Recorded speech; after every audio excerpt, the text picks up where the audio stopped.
Ma'am, আজকে আপনার বাড়িতে আসা শুধু আপনার কাছে। এই বাড়িতে আমি অনেকবার আসি স্যারের কাছে, কিন্তু আজকে আসা শুধু আপনার জন্য, আপনার কাছে। আমরা যার সামনে বসে আছি, বা আমি যার সামনে বসে আছি, এটা আমার ধৃষ্টতা, doctor Sudipta Sikdar, central girls উচ্চ মাধ্যমিক বিদ্যালয়ের একজন বিশিষ্ট শিক্ষিকা শুধু নন, তিনি রিসেন্টলি প্রাক্তন প্রধান শিক্ষিকা। এটা দিয়ে শুরু করছি ম্যাম। তার আগে বলে রাখি, ডক্টর সুদীপ্তা শিকদার তার বাড়ির নেম প্লেটে কিন্তু ডক্টরেট কথাটা লেখা নেই। এটা আমি এই জন্যই উল্লেখ করছি যে যারা ডক্টরেট করেছেন তারা সবার আগে এই কথাটাই উল্লেখ করে থাকেন, ডক্টর অমুক।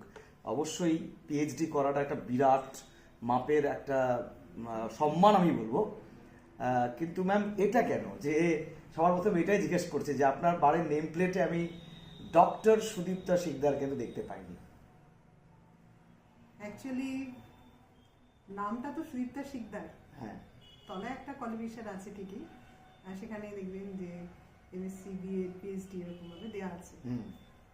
কাজে নামে ডক্টরেটটা ব্যবহার করাই যেতে পারে, আবার এখানে বাড়ির পরিচিতিতে না করলেও চলে, কেন আমার কোয়ালিফিকেশনটা তো আছে। হ্যাঁ, তা সেক্ষেত্রে ডক্টরেট কথাটা এই কারণেই দিইনি যে অনেক সময় কনফিউশনও হয় যে ডাক্তার নাকি ডক্টরেট নাকি, ইয়েতে কি দরকার, এটা তোমার বাড়ির জাস্ট পরিচিতি, কোনো বাইরের মানুষ এসে দেখবে কে আছে সেই পর্যন্ত। বুঝলাম। ভেরি রিসেন্টলি আপনি অবসর গ্রহণ করলেন জলপাইগুড়ির অন্যতম স্বনামধন্য বালিকা বিদ্যালয় Central Girls Higher Secondary School থেকে। প্রথমে যেটা জানতে চাইছি ম্যাম, সেটা হচ্ছে যে কত বছর এই স্কুলে আপনি থাকলেন? সেন্ট্রাল গার্লসে অ্যাকচুয়ালি আমি জয়েন করেছিলাম 1 আগস্ট 2014 সালে। 14? তার মানে প্রায় আমার অ্যাজ এ হেডমিস্ট্রেস। আচ্ছা, 11 বছরের বেশি। ম্যাম, আরেকটা বিষয়, সেটা হচ্ছে যে এই সেন্ট্রাল গার্লস জলপাইগুড়ি, এখানকার ছাত্রীরা, টিচার্স তো আছেই, কলিগস আছে, সব মিলিয়ে 11 বছরের অভিজ্ঞতাটা। এটা একটা শহরের স্বনামধন্য শিক্ষা প্রতিষ্ঠান, এবং এর ইতিহাস আমি যতটুকু দেখেছি সেটা আমাকে গর্বিতই করেছে, কেননা অনেক সংগ্রামের মাধ্যমে এই বিদ্যালয়টার সূত্রপাত। আচ্ছা, কিন্তু এমন একটা অবস্থানে বিদ্যালয়টা ছিল প্রথম থেকে, কিছুদিন পর থেকেই, যে আজ বহু ছাত্রীকে যখন বিভিন্ন জায়গায় দেখি, তারা খুব গর্বে করে বলে, ম্যাডাম আমি এই স্কুলেরই ছাত্রী ছিলাম। আচ্ছা আচ্ছা। তারা অনেক ভালো ভালো জায়গায় পজিশনে রয়েছে। তো এটা দেখে আমার একটা অনুভূতি হয় যে বিদ্যালয়টা শুরুটা বেশ সুন্দর করে এবং অনেক ভালো পজিশনে ছাত্রীদেরকে কিন্তু তাদেরকে জায়গায় পৌঁছেছে, যে যাই কারণে বহু মানুষের সাথে পরিচিতির পরপরই যে স্কুলটার নামটা আমি খুঁজে পেয়েছি, সেটা কিন্তু এই সেন্ট্রাল গার্লসের নামই পেয়েছি। তো এটা আমার কাছে তো একটা গর্বের অবশ্যই।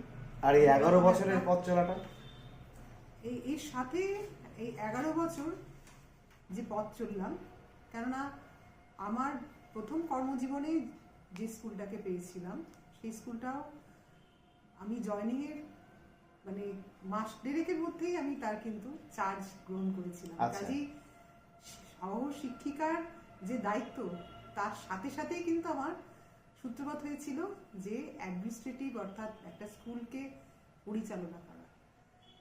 তো সেই পরে ফুলবাড়ি দ্বিতীয় স্কুল, সেখানেও কিছু কিছু জায়গাতে এই পরিচালনার সুযোগ হয়েছিল, যেমন ম্যানেজিং কমিটির মেম্বারশিপ বা একাডেমিক কাউন্সিল, যে আমাদের এই সরকারি সাহায্যপ্রাপ্ত বা পোষিত, এখন তো পোষিত অর্থাৎ স্পন্সার, সেই স্কুলগুলোতে আছে, তার সুযোগ হচ্ছিল। তারপরে তো হেডমিস্ট্রেস হিসেবে সেন্ট্রাল গার্লসে এসেছিলাম। তা সেখানকার অভিজ্ঞতাও খুব সুন্দর, কেননা একটা সুন্দর পরিবেশ পেয়েছিলাম, বা কিছুটা আমি তৈরিও করে নিয়েছিলাম নিজের মতন ভাবে। আমার যেমন সহপ্রধান শিক্ষিকা ছিলেন আমি জয়েনিং এর পরে, তার সাথে সুন্দর একটা একাডেমিক কাউন্সিল বা তারা আছে, তারা খুব কর্মঠ। তো সেই ইয়েতে আমার বিদ্যালয় সম্পর্কে খুব সুন্দর একটা ধারণা তৈরি হয়েছে, যে অ্যাডমিনিস্ট্রেশনটা অ্যাকচুয়ালি অ্যাডমিনিস্ট্রেশনটা ভালো না হলে তো ঠিক হ্যাঁ, সমস্ত একদম। জিনিসগুলোকে চ্যানেলাইজ করা সম্ভব নয়। তা সেই জায়গাটাতে আমি খুব খুশি এবং এরকম একটা সুন্দর প্রতিষ্ঠানকে আমার মানে ভাগ্যে যে এসেছি। আচ্ছা, প্রসঙ্গত আসি আবার যে তাহলে এটা আপনার তৃতীয় স্কুল হ্যাঁ, এটা আমার চাকরি জীবনে। চাকরি জীবনে প্রথম কোন স্কুলে জয়েন করেছিলেন? প্রথম যখন অ্যাকচুয়ালি আমি যখন রিসার্চ শেষ করি, অর্থাৎ আমি তো বোস ইনস্টিটিউট থেকে ধরুন এমএসসি রেজাল্ট বেরোনোর আগেই আমার স্কলারশিপের পরীক্ষাটায় পাশ করি এবং তার সাথে স্কলারশিপটা বোস ইনস্টিটিউটে যে পাচ্ছি আচ্ছা, সেই চিঠিটা পেয়েছিলাম, কিন্তু জয়েন তো অবশ্যই এমএসসি পাশ করেই করতে হবে। কাজে সেখানে কয়েকটা দিন ওয়েট করেই রেজাল্ট যখনই বেরোলো তার সাথে সাথে আমারও গবেষণা জগতে প্রবেশ। সেই রকম একটা গবেষণা বোস ইনস্টিটিউট তো সমস্ত ইস্টার্ন রিজিয়নের একটা নামকরা ইনস্টিটিউট, অবশ্যই। সেই রকম সমস্ত রকম সুবিধার মধ্যে দিয়ে আমরা যে রিসার্চ কাজগুলো করেছিলাম তার থেকে একেবারে ভিন্ন একটা জগতে কিন্তু এই শিক্ষা জগতে প্রবেশ করলাম। এবং প্রথম যে স্কুলটা আমার পড়লো সেই স্কুল কিন্তু তার শুরুটাই আমার হাত থেকে। আচ্ছা, কাজেই সেটা আমি কোথায়? সেখানে এই স্কুলটা বর্তমানে আলিপুরদুয়ার জেলায়, কিন্তু আচ্ছা। আমি যখন জয়েন করেছিলাম তখন সেটা জলপাইগুড়ি জেলার মধ্যেই ছিল, কুমারগ্রাম ব্লক খোয়ারডাঙ্গা বলে জায়গাটার সেই গার্লস স্কুল। এবং ওই গ্রামে প্রথম মেয়েদের স্কুল শুরু হলো, একটা কোয়েট স্কুলকে থেকে ছাত্রীরা কিন্তু আসা শুরু হলো। এবং আমাদের হাত দিয়ে আমি এবং আমার জাস্ট কয়েকদিন আগে একজন টিচার, বাংলা টিচার জয়েন করেছিলেন, দীপু রায় বলে, এখন ময়নাগুড়ি গার্লসে আছে। তো আমরা দীপুর হাত দিয়ে তখন ওই স্কুলটা কিন্তু শুরু হলো। এবং প্রথমেই কিন্তু 486টা বাচ্চা নিয়ে, আজকে স্টুডেন্ট নিয়ে এত অসুবিধা দেখে কিন্তু আমি বলবো যে যেসব স্কুলগুলো থেকে আমি মানে চাকরি করে এসেছি তাতে, যেমন সেন্ট্রাল গার্লসেরই বলি, যখন এসছিলাম তখন 1000-এর ভেতরেই ছিল, আর 800-900 এরকম হ্যাঁ। সংখ্যা ছিল। আজকে কিন্তু সেই 1600 চলে গেছে। তাহলে এই জায়গাটা কিন্তু আমাদের যে ছাত্রী অভাব, সেই জায়গাটা আমরা অনুভব করার সুযোগ হয়নি। আর ওরকম একটা প্রত্যন্ত তাহলে গ্রাম, ওইখানে সেই প্রত্যন্ত গ্রামে, অর্থাৎ হাইওয়ে থেকে প্রায় 5 কিলোমিটার ভেতরে আচ্ছা, সেরকম জায়গায় একটা স্কুলের সূত্রপাত হলো।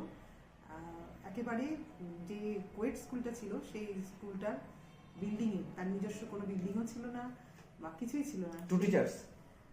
হ্যাঁ, 2টো টিচার দিয়ে শুরু হলো। ওই তারপরে গ্রামে কিছু পার্ট টাইম এবং সব, আজকে মানে বলতে দ্বিধা নেই বা বলতে গর্বই হয় যে আমাদের যে জেলা সভাধিপতি রয়েছেন জলপাইগুড়ি কৃষ্ণা রায় বর্মন, তাকেও কিন্তু আমি শিক্ষিকা হিসেবেই প্রথম জীবনে পেয়েছি ওই স্কুলে। ওই স্কুলে। আচ্ছা, কাজে এটা আজকে কৃষ্ণাকে বলি যে এটা তো আমার কাছে খুবই গর্বের যে আমি যখন রিটায়ার করছি দেখছি তুমি এরকম একটা জায়গায় চলে গেছো। তা এদের সবার ভালোবাসাতে কিন্তু স্কুলটা আজকে কিন্তু উচ্চ মাধ্যমিক হয়ে গেছে, নিজস্ব বিশাল ভবন, সমস্ত কিছু কিন্তু তৈরি হয়েছে। এবং আমি সদ্য 25 বছরের অনুষ্ঠানটা ওদের ওখানে অংশ নিয়ে আসলাম। তা এগুলো ভালো লাগার জায়গা যে আমার কর্মজীবনের মধ্যে এগুলো অংশ। আচ্ছা।